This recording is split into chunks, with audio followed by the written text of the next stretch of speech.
What is up, guys? Brix here, back with week 3 of Building Minas Tirith in LEGO. I apologise for such a long gap between episodes. I've just been getting absolutely tons of progress done. I've kind of made a start on the next layer, which is what I'm also going to be continuing this week. So without further ado, make sure to please drop a like and subscribe, as it really does help out the channel, and we'll get right in to the update. So starting off this week's segment, we have a very full package. I would have used a bigger bubble mailer for this. As you can see, I have an absolute ton of pieces. If I can just open this, to kind of dump it out. So to start off with, as you can see, I've got a bunch of these 1x2 bricks in white. I'm just going through these like crazy, so it's always good to have some more. I also got some of the masonry bricks as well in white. I just completely run out of those. I picked up some of these candle pieces, or at least that's what I call them. I believe 200 in there. I don't really have a use for these necessarily, but I thought I might as well just kind of get some in case I do need them. These I definitely do need. These are such great detail bricks. Picked up a bunch of these twig pieces. No real use. I'm doing a bit of a collab, so I'm going to use a couple of these. In here we've got a couple of random pieces, a couple of these whip pieces, as well as the Indiana Jones whip pieces. These obviously dark tan and light bluish grey 1x2 tiles, and then a couple more cylinders in there. And then I picked up another 200 of these 1x2 jumper plates. So that is all of those, and so I'm super happy with these. I do have one more package. As you can see, I picked up 7 of the 1x6x5 white panels. I just obviously need an absolute ton of those. So that's those. I picked up a bunch of red 2x10 bricks for some of the foundations, and then just a bunch of these olive green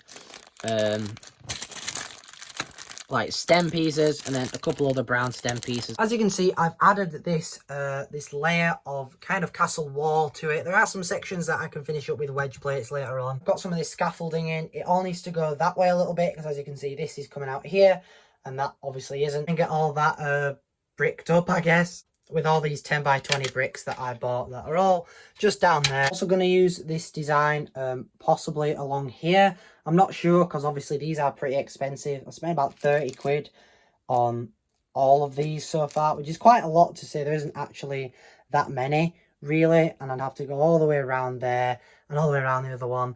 But as good as it would look, I might just leave it. I'm not sure what references. I might try and come up with kind of a different design that doesn't use as expensive parts. I'm going to have a bit of wall going down here, and then some steps that will line up to it, and then a little bit of light bluish grey tile following it, and then the second wall will start. I feel like that's just going to be the easiest way.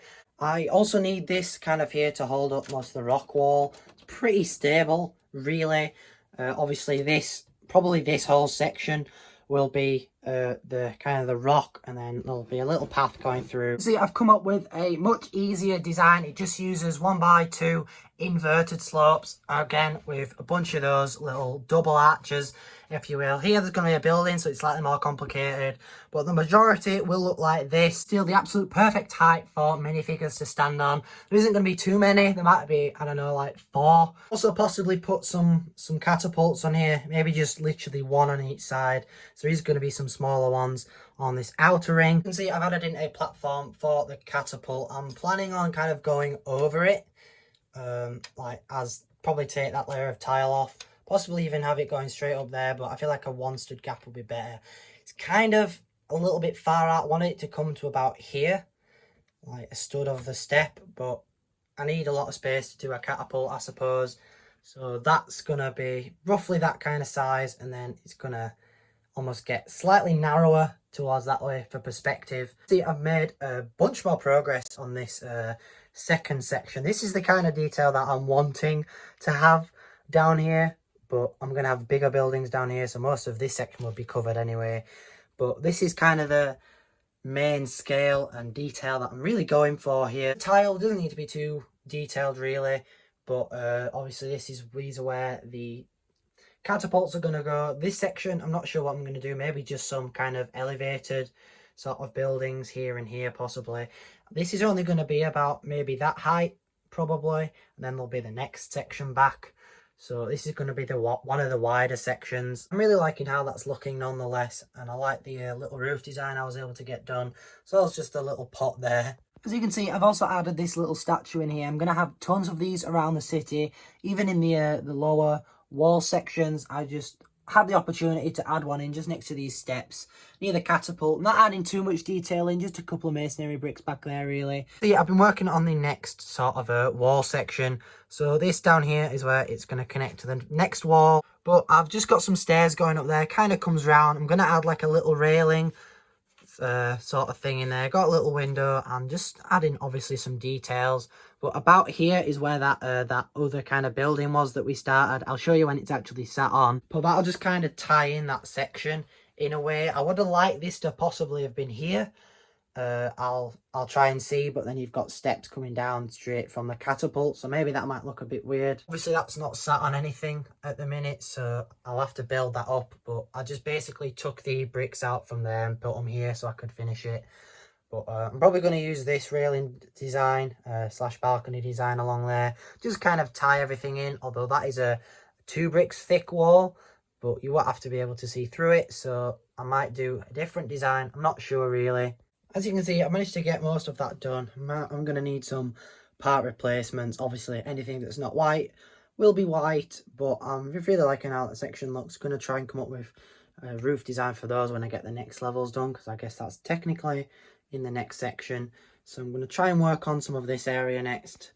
Kind of a similar, obviously, design. 2 of those houses round, maybe the back corner around there or something, but obviously got a lot of work to do here. I've still not finished these bottom panels in that corner.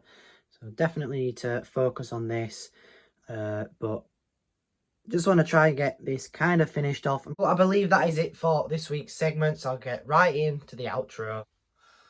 So sadly that pretty much wraps it up for week 3 of Building Minas Tirith in Lego. I would have liked to have got a little bit more progress done, but I am happy with what I've got done. I'm really liking the amount of detail and such that I have got so far.